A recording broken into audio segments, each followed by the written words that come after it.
What is going on, everybody? So in this video, we're going to talk about all of the One Piece booster boxes and their data for the secondary market. We're going to be looking at eBay mainly, but we're going to be taking the market price from TCG Player. We'll start with Romance Dawn Blue Bottom, sitting around $1,238. Not a ton of recent sales. We had one here on the 11th for $1,490. And then the most recent sales before that were on May 4th for around $1,275, $1,300. On the secondary market, eBay, a 20% leg up from this market price would be $1,485. There's 0 boxes listed on eBay North America below $1,485. They're selling at 0.86 boxes per day. That would give you an average days of inventory remaining of 0. Obviously, that's not a super accurate number before a leg up. But one thing to point out this week, there was 6 boxes that sold over the past 7 days. There was also a sealed case of OPL1 Blue Bottoms.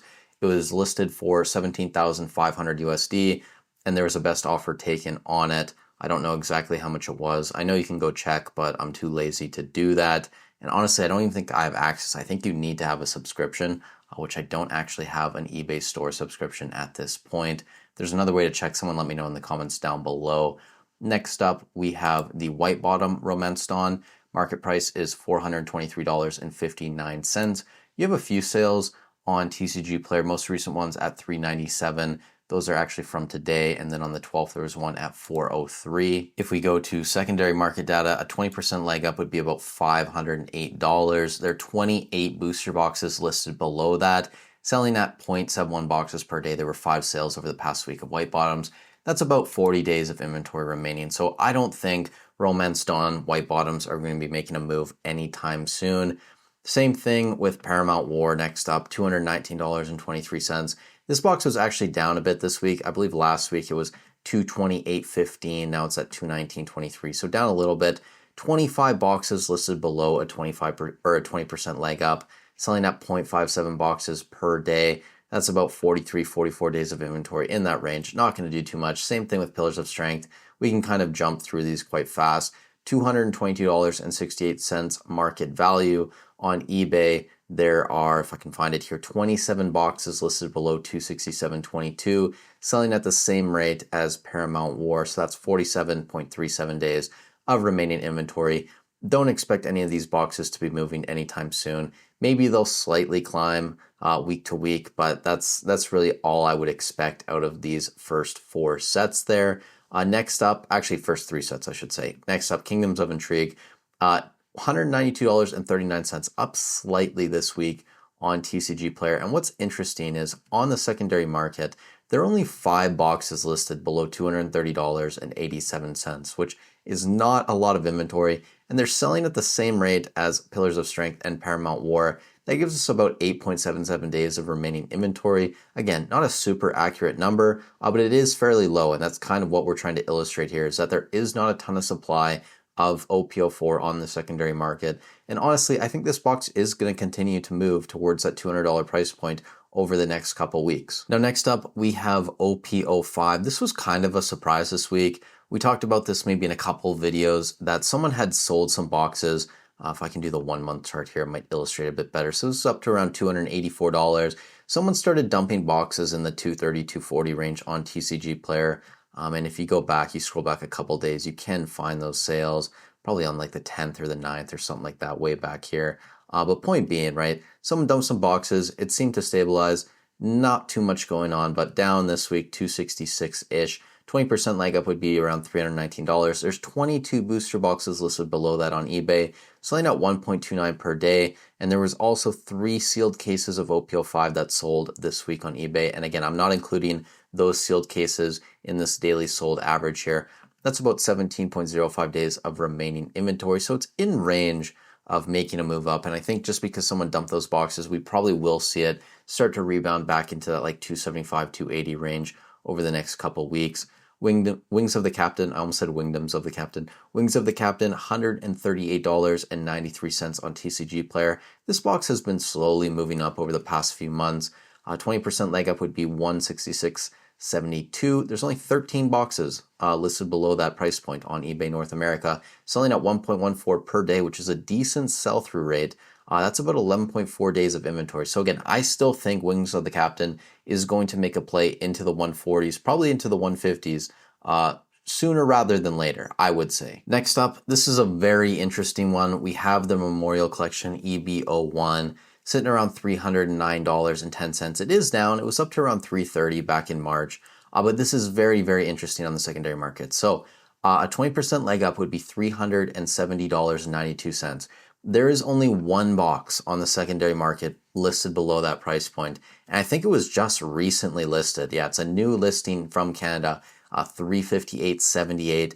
After that, it jumps right up to $400, pretty much every single listing after that. So again, I'm not saying this box is going to jump to $400 overnight, but if someone buys out this one listing, you could start to see sales in that 390-ish range, 380-ish range, if people want to buy them. And over the past 7 days, and this might be in part due to the EBO2 release, I'm just hypothesizing, because before, like in weeks past, these boxes weren't selling too fast, maybe a couple per week, but up to 1.43 boxes sold per day over the past 7 days. And there was also a sealed case that sold, which again wasn't included in that calculation. So that would be 0.7 days of remaining inventory. Again, not a super accurate number, but point being, there's not a lot of EBO1 out there. If someone buys that one box, you could start to see sales jump up to 390 out of nowhere. And if you're questioning why that's happening, this is why. Next up, we have OP07, 500 years in the future, down a little bit this week, sitting around $115.42. 20% leg up would be $138.50. 21 booster boxes listed below that on eBay, selling at 0.29. So only 2 sales over the past 7 days. Quite slow there. 72.41 days of remaining inventory. Again, for One Piece, it's not as accurate of a way to kind of measure this just because there aren't as many weekly sales on some of these boxes, but we're just trying to get a better idea month over month of what's going on. I would imagine OP07 probably will continue to climb slowly over the next few months, just as the supply gets chewed through slowly, if more boxes don't come to market, and also just the fact that a lot of these other boxes, I would imagine Mayhem on Friday are going to see a bit of a spike. We'll probably see OP07 lift up a little bit there as well. Next up, OP08, 2 Legends down this week, 96.62.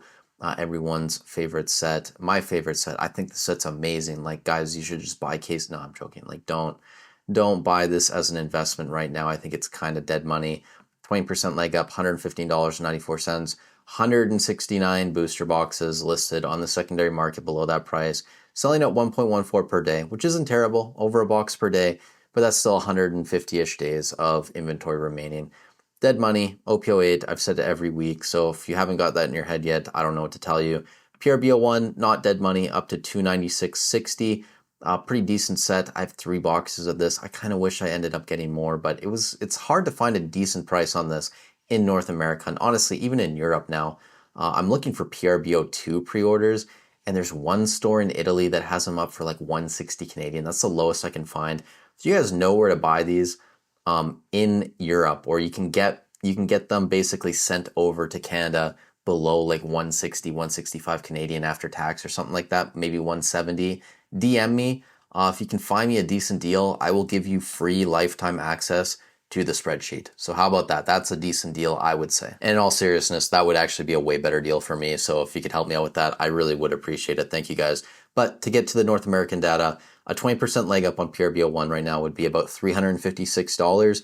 There's 22 booster boxes listed on eBay below that price, selling at 1 a day. That's 22 days of inventory. We're going to continue to see PRBO1 continue to slowly climb up over the months and the weeks and whatever the years may be. Just because there isn't as much out there. Maybe a reprint will come, maybe it won't. Who knows? Good sets. Get some if you don't. Next up, OP09. Another great set, very deep, Gold Roger, all those cards in there. 198.62. Did I really put that in there right? So I think TCG Players actually updated over the past hour or so, because I did this not too long ago, but this is giving me a different price here. Either way, we'll go with 197.82 for now. That's still up from last week, fair amount. 20% leg up, 237.38. 77 boxes listed on eBay below that price point, which is still a decent chunk, but they're selling at 2 per day over the past 7 days, so 14 sales, 38.5 days remaining inventory. I don't think this is going to be dead money per se, but it's still going to take a while for the secondary market to chew through the amount of boxes of OP09 left. It seems like there were a lot of boxes in the first print run because this is a very popular set that people are opening. That's just the reality of it. And there is still a decent amount on the secondary market, even though we're in May at this point, like 5, 6 months after release. So keep an eye on OP09 though. It's still a great set. I'm a huge fan, have a couple cases. Next up, OP10. We're almost getting to the end here. Royal Blood. This is kind of dead money too, in my opinion, for the next few months at least. 20% leg up, 119.09. 206 boxes listed on eBay North America, selling at 1.29 per day. That's 160 days of remaining inventory. Don't buy this. Don't be buying OP08 either right now. Both of these sets, you're not going to see returns on them anytime soon, I should say. Maybe in the future, great, long term, awesome, but this year, probably not. And then finally, making its first appearance on this list, we have the Extra Booster EBO2, the Anime 25th Collection, still holding in the mid 180s on TCG Player. And you have sales down into like the low 170s, some up to 190. It's kind of all over the place depending on the store. But one thing that's very interesting, and we're going to have to track this going forward with OP11's release, which I think probably will be higher than this. That's just my guess. But the sell-through rate on this is very high, 6.57 boxes per day selling on eBay North America. And I'm sure a lot more selling on Facebook and third-party retail sites that we don't have information on. A lot of people like this set. That's just the reality. Some people don't like it. If you go on Reddit, and that's really your only source of information, people were bashing the set. They were bashing the errata card and just saying like it's awful. The pull rates are garbage. It's too expensive. Everyone's hoarding it, blah, blah, blah. The reality is it's selling. People are opening the box. So take that. But either way, 186.18. That's what I clocked it at earlier today. 20% leg up. 223.42. 260 boxes listed on eBay below that price point. Based on the sell-through rate, that's about 40 days of inventory remaining. I'd say that's healthy considering it's a new release. That honestly might even be low for a set that's not even a week old at this point. So we will be keeping an eye on that going forward every single week. And again, once OP11 comes out, I'll probably start tracking that as well. And honestly, like I guess I'll just have to keep doing it in the spreadsheet every single release. That for Pokemon, it's actually kind of easy, I guess I could say, because there are different generations. So like there's a Sword and Shield generation, Scarlet and Violet generation. I can split it up with ETBs and stuff, but for One Piece, it's just 1, 2, 3, 4. So I don't know where I'm going to do the cutoff. Maybe like I will change it eventually and do sets that are like out of rotation. So next year it'll be like the first 4 sets will be its own thing, and that'll make it a little bit easier, and we'll cover them on different days or something. I still haven't figured it out entirely yet. Also, for you guys that came from the main channel today to watch this video, I will show you, just because you watched the secondary channel, I'll show you all the data. On the main channel, I didn't show this today, but I'm going to show you guys just because if you are here to watch this video, I do appreciate you. So this was kind of what we were looking at today. A lot of these Sword and Shield boxes, very low remaining inventory still. I think that these will probably rise over the next couple of weeks, just because I think the daily sell-through rate is going to slow down a little bit. That's just my opinion, but we will see. But again, like some of these are low, like Fusion Strike, Evolving Skies, very low also. Brilliant Stars, like sub 4 days. Astral 0, there's 0 boxes listed below 403.34. Lost Origin, even 2 days. And the sell-through rate on this is just dirty. That and Chilling Reign, very high. So some of these Sword and Shield boxes still need to keep an eye on that. But for the One Piece video, I think the main takeaway from this video is that there's just not a lot of EBO1 on the market still. If someone bought up a couple boxes or really wanted to try and pump that up, they probably could kind of manipulate the market fairly easily. Outside that, keep an eye on Kingdoms of Intrigue still. Again, not a super deep set, but there just aren't a ton of boxes out there. And PRBO1, I think keep an eye on that. That's probably going to push to 300 soon. And then some maybe less important things, but OPO5, keep an eye to see if that jumps back into the 270, 280-ish range over the next week or so. And then EBO2, we're gonna track where that goes, but I am curious to see what happens over the next month. This is also probably going to be the last time on this channel I show all of the data, just because this is in a spreadsheet, and I want to be respectful to people that do have access to this, that are paying members of it. I will try and give you guys as much information as I can, but I do want to be respectful of those people. And some people don't like that. Some people don't like that I am now selling a digital product, I guess you could say. But the reality is, guys, I need to eat, you need to eat, we all need to eat. And food ain't free. And at least to me, doing all of the Pokemon stuff in here, I do feel like it's worth, less than a coffee a month just to get all this data. But hey, if you don't think so, you're more than welcome to go on eBay and scrape all the listings yourself to try and figure out what's going on. You're welcome to do that. Again, like I think if people were paying attention to the Pokemon videos, this is kind of going off topic and talking about the main channel. But a few weeks ago, some people would have seen very low inventory on a couple of these sets. Probably would have been a good time to buy, and honestly, probably could have made decent money if you just followed some of these trends. So that's all I'm going to say on that. Thank you guys so much for watching the video. Let me know in the comments down below if you've bought any EB02. Also, if you've pre-ordered any PRB02. And again, if you have a good source in Europe that will ship to Canada and I can get it at a decent price, feel free to DM me on Instagram or shoot me an email. And if you can hook me up, I will hook you up as well. So thank you guys so much for watching the video. Stay safe wherever you are in the world, and I'll catch you in the next one.